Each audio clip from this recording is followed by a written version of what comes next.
दिन है नया, बात है पुरानी, लोअर सर्किट की वही पुरानी कहानी। तो दोस्तों, इस वीडियो में हम चर्चा करेंगे आलोक इंडस्ट्रीज के बारे में, और जो आपका पसंदीदा सेगमेंट है जहां आप काफ़ी ज़्यादा जो है प्रश्न पूछ रहे हैं काफ़ी शेयर्स के बारे में, तो उनकी भी हम चर्चा करेंगे। दोस्तों, स्वागत है आपका आपके चैनल टीके मनी में। मेरा नाम है त्रिभुवन, NISM certified in equity derivatives. तो दोस्तों, सबसे पहले आप लोगों को जन्माष्टमी की ढेर सारी शुभकामनाएं। तो दोस्तों, शुरुआत करते हैं चर्चा की। तो यहाँ पर जो इस वक्त मैं वीडियो बना रहा हूँ, जो प्राइस है वो 36.10 का है। ये बताना ज़रूरी इसलिए होता है क्योंकि काफ़ी लोग जो है वो बाद में भी देखते हैं।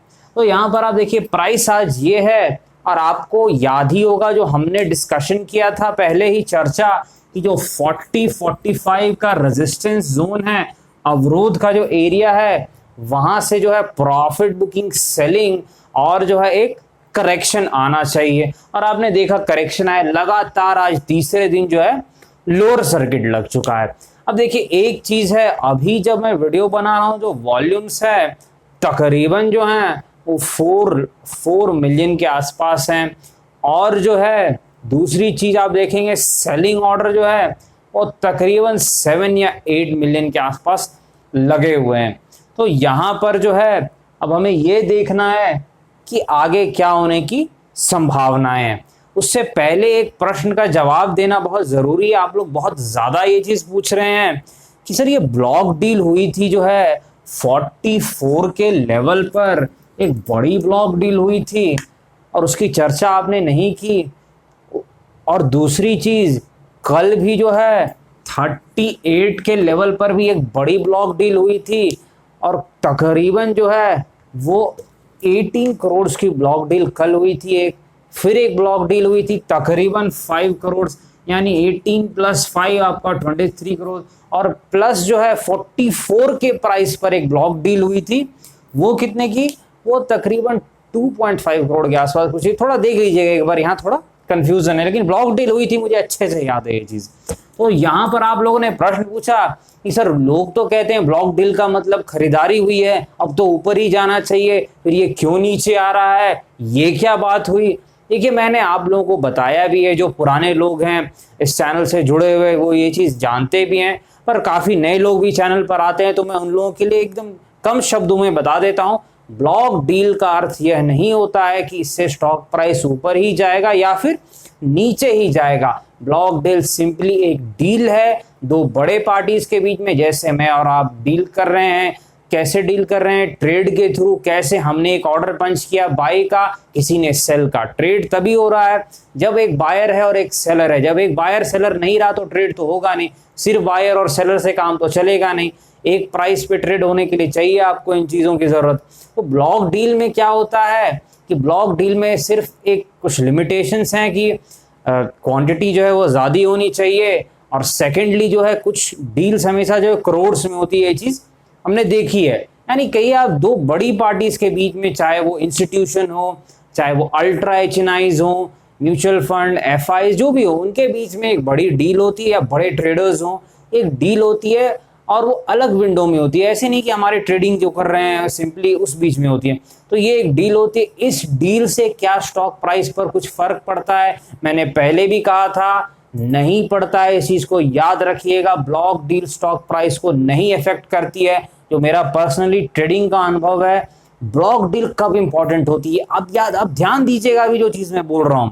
ब्लॉक डील तब इंपॉर्टेंट रहती है जब आप सुनेंगे न्यूज में आपको आने लगे कि ब्लॉक डील हुई और वहां पर जो है एक बड़े पेंशन फंड ने खरीदारी की, ब्लॉक डील हुई, एक बड़े FIs ने खरीदारी की, नाम निकल के सामने आने लगे। तो अगर नाम, अच्छा नाम निकल के सामने आता है, ऐसे कोई सिंगापुर पेंशन फंड हो गया, या फिर मान लीजिए आपका कोई अच्छा नाम निकल के आया, मान लीजिए कोई बड़े FIs ने खरीद लिया, या किसी अच्छे बड़े म्यूचुअल फंड ने जो है खरीदा वहां पर, तो उससे क्रेडिबिलिटी बढ़ने से होता है क्या कि स्टॉक प्राइस ऊपर जाता है। जब ऐसा होता है, जब नाम सामने आता है कुछ क्रेडिबल नेम्स। लेकिन अगर ये नहीं पता चल रहा है कि बायर कौन था, सेलर कौन था, तो ये कहना कि ब्लॉक डील पॉजिटिव है या नेगेटिव है, ये बिल्कुल ही गलत बात है। ब्लॉक डील को तब आप न्यूट्रल ही मानिएगा, ना पॉजिटिव ना ही नेगेटिव, जब तक खबरें नहीं आने लगी कि जो बाइंग पार्टी थी वो ये पार्टी थी, LIC है या जो भी है, वो चीजें जब आती है तभी जो स्टॉक प्राइस ऊपर जाता है, अदरवाइज ये न्यूट्रल। ये बताना बहुत जरूरी था, क्योंकि काफी आप लोग कह रहे थे कि सर ब्लॉक डील होने के बावजूद भी जो है वो रेजिस्टेंस एरिया जो था 40-45 का वो निकल नहीं पाया, और उल्टा वहां से जो आपने कहा था कि करेक्शन प्रॉफिट बुकिंग आ सकती है वो आ गई है। तो ये थोड़ा आप क्लियर कर दीजिएगा। तो ब्लॉक डील आपको समझ में आ गई होगी बेसिकली। तो अब जो है एनालिसिस पार्ट में आते हैं। देखिए यहाँ पर अभी जो प्राइस है 36 के आसपास है, आपको पता है। अब लगातार बिकवाली 3 दिन हो चुकी है। अब एक चीज आपको ध्यान देना है, यहाँ पर आप लोग बार बार पूछ रहे हैं कि सर अब कहाँ पर जो है सपोर्ट है, कहाँ से रिवर्सल होने की संभावनाएं है। तो देखिए यहाँ पर जो लेवल जो है जहाँ से सपोर्ट लेके ये घूमेगा, इसकी चर्चा हम जरूर करेंगे। लेकिन अभी आपको एक चीज का ध्यान देना है, आप गौर कीजिएगा। जब भी गिरावट हो रही हो तो आप एक चीज पर गौर कीजिएगा, जो वॉल्यूम्स कम होने लगे, आप समझ रहे चीजों को, वॉल्यूम कम होने लगे धीरे धीरे, तो वो एक संकेत देता है कि जो पार्टी जीत रही है, अभी कौन सी पार्टी जीत रही है, सेलर्स की पार्टी, जो नेगेटिव सोच रखते हैं, जो कि बेच रहे हैं, मंदी वाले जो हैं, प्रॉफिट बुकिंग, तो वो जब जीत रहे हैं नेगेटिव, तो उनकी वॉल्यूम जब कम होने लगे, यानी कि आपने देखा होगा स्टार्टिंग में 4.5 करोड़ के वॉल्यूम थे, जो रेजिस्टेंस जोन, जो अवरोध का एरिया था, वहां पर सेलिंग हुई थी। कल जो है वो तकरीबन जो है 1 करोड़ के आसपास के वॉल्यूम, अभी इस वक्त कुछ 4 मिलियन के आसपास कुछ वॉल्यूम है, वो 5 मिलियन आसपास भी जा सकते हैं धीरे धीरे। इस वक्त जब मैं वीडियो बना रहा हूं तब इतने वॉल्यूम है। आप जब एक चीज का गौर करें कि धीरे धीरे वॉल्यूम कम होने लगे, तो वो एक अच्छा संकेत देता है कि जो पार्टी अभी जीत रही है, यानी जो नेगेटिव है, उसके हारने की संभावना है। और जो पार्टी हार रही है, यानी जो बायर हैं, जो तेजी करने वाले, जो बुल्स हैं, उनके जीतने की संभावना बढ़ जाएगी। क्यों? क्योंकि आपको पता है सर्किट स्टॉक्स में, डिस्क्लेमर फिर से मैं दे देता हूं कि सर्किट स्टॉक्स में 90% टेक्निकल एनालिसिस के इंडिकेटर्स नहीं काम करते, तो हम सिर्फ प्राइस एक्शन, वॉल्यूम और फिबोनाची रिट्रेसमेंट लेवल से ही काम चलाते हैं। तो जो वॉल्यूम, उसका बहुत ज्यादा महत्व होता है सर्किट स्टॉक्स में। तो यहाँ पर आप वॉल्यूम को गौर कीजिए, वॉल्यूम घटना वो संकेत देगा धीरे धीरे जो है कि हम जो है स्टेबिलिटी की तरफ जा रहे हैं। वॉल्यूम अगर 1 मिलियन से कम हो जाए तो और काफी अच्छा रहेगा यहाँ पर सेलिंग का। तो इस चीज थोड़ा आप ध्यान दीजिएगा। और लेवल्स क्या है, कहाँ से सपोर्ट है, जहां से घूमने की संभावना अधिक रहती है, वो मैं डिस्कस करूंगा आगे वीडियो में, शायद कल के वीडियो में हम डिस्कस करें। तो दोस्तों यहाँ पर जो है, जो आपका फेवरेट सेगमेंट है, वहां आप काफी अच्छे अच्छे सवाल पूछ रहे हैं, आपको काफी चीजें सीखने को मिल रही है, आप बोल रहे हैं बहुत अच्छा लग रहा है। जो सवाल पूछ रहे हैं सिर्फ उन्हीं को फायदा नहीं है, सभी लोगों को फायदा हो रहा है। तो दोस्तों इस फेवरेट सेगमेंट में जो पहला सवाल है आपका, वो रिलायंस इंडस्ट्रीज पे है। देखिए रिलायंस इंडस्ट्रीज के बारे में हमने पहले चर्चा की थी। मैंने क्या कहा था, आपको याद होगा कि मैंने इसको 1350 के आसपास, 1350 के आसपास खरीदा था, और ये खरीदने के बाद नीचे गया, लेकिन वहां से जो है इस वक्त जो वो 1250 के आसपास कुछ है। और मैंने तकरीबन 1 हफ्ते पहले आप लोग से चर्चा भी की थी कि मैं प्रॉफिट बुकिंग कर रहा हूं, और मैंने शायद 2170 के आसपास जो है प्रॉफिट बुक कर लिया, जैसा मुझे याद है वहीं आसपास प्रॉफिट बुक कर लिया, तकरीबन 60% आसपास प्रॉफिट होगा, तो प्रॉफिट खींच लिया है। प्रॉफिट खींचने का मतलब क्या जो है, क्या ये टेक्निकली वीक है, क्या ये फंडामेंटली वीक है? बिल्कुल भी नहीं।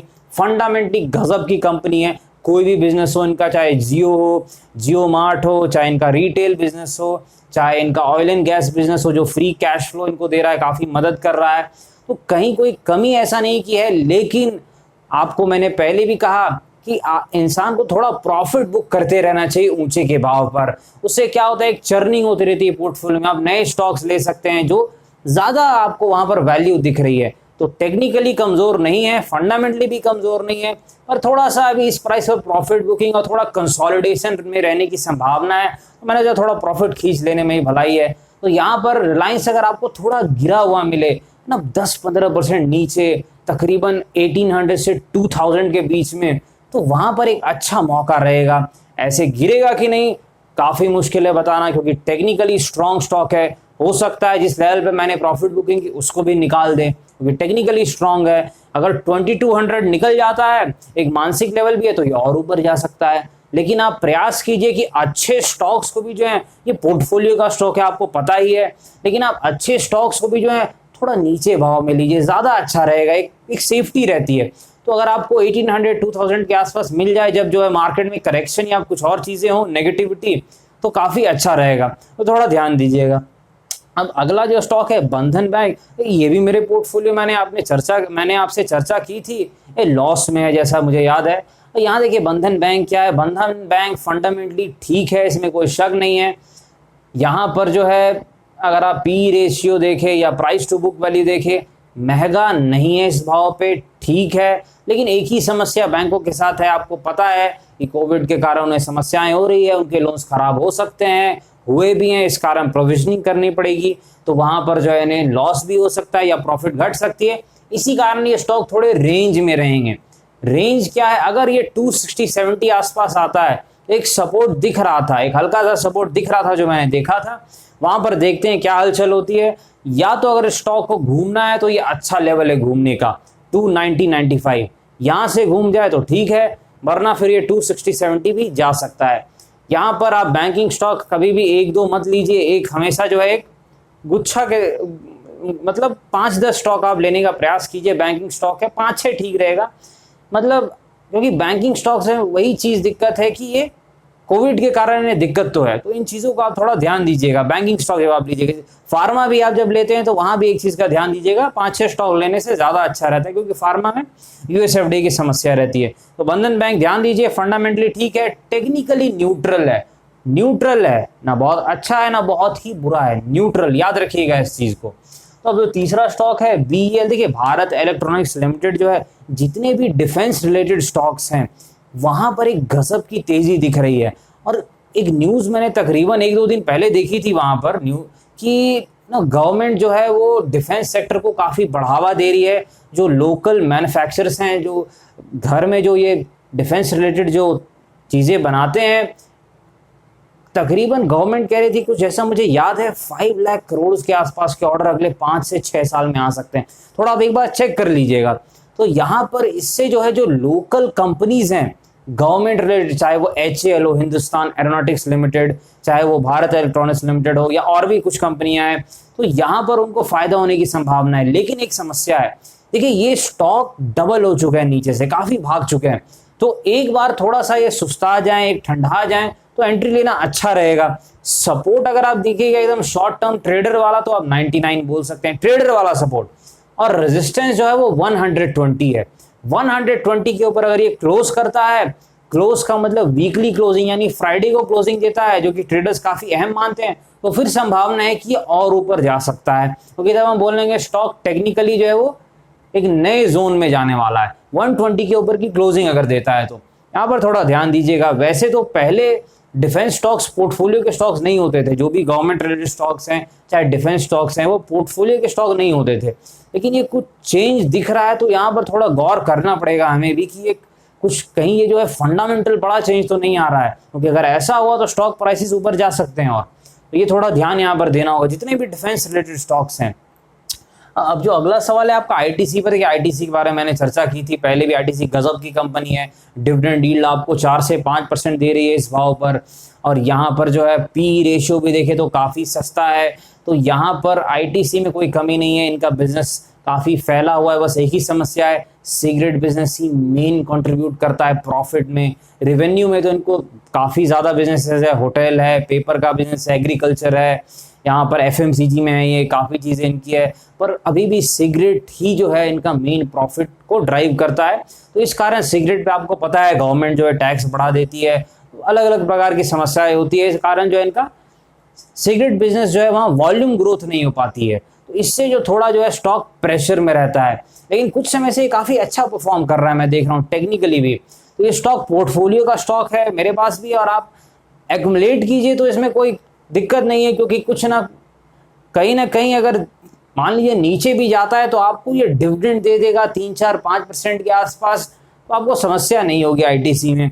यहाँ पर जो है अगर रेजिस्टेंस आप देखिएगा 215 कुछ रेजिस्टेंस दिख रहा है, 215 निकाल के अगर ये फ्राइडे की क्लोजिंग देते तो फिर ये और ऊपर जाने की क्षमता रखता है। कि इसका पुराना रेंज होता था जो मुझे याद है, इसे मैं ट्रेड करता था तकरीबन 1-2 साल पहले की बात है। ये 250 से 300 के रेंज में खेलता था आईटीसी। मैं 250 पे लेता, ऊपर पे बेच देता, फिर 300 पे गया, फिर ये नीचे आता 250, पर इसने रेंज तोड़ दिया। तो जब रेंज तोड़ के नीचे आ जाता है तो फिर एक नई रेंज बना लेता है। तो अगर ये 215 का लेवल निकाल दे तो फिर ये नई रेंज जो है 240-50 वाली वहां चला जाएगा। निकाल दे तो इस चीज को ध्यान दीजिएगा। आईटीसी थोड़ा सा जो है वो हल्का सा वॉलेटाइल स्टॉक है, ब्लू चिप है फिर भी थोड़ा वॉलेटाइल है, तो यहाँ थोड़ा ध्यान दीजिएगा। जो अगला स्टॉक है आपका वो अबॉट इंडिया। देखिए इसके बारे में चर्चा हमने पहले भी की थी, कहा था कि बहुत हाई क्वालिटी मैनेजमेंट है, गजब की कंपनी है, इसमें कोई शक नहीं है फंडामेंटली टेक्निकली। और मैंने कहा था जब भी अच्छी कंपनियां 15-20% ऊपर से गिरे तो लेने में जो है काफी फायदा रहता है। रिस्क टू रिवॉर्ड तो बहुत इंपॉर्टेंट चीज है दोस्तों, बहुत महत्वपूर्ण।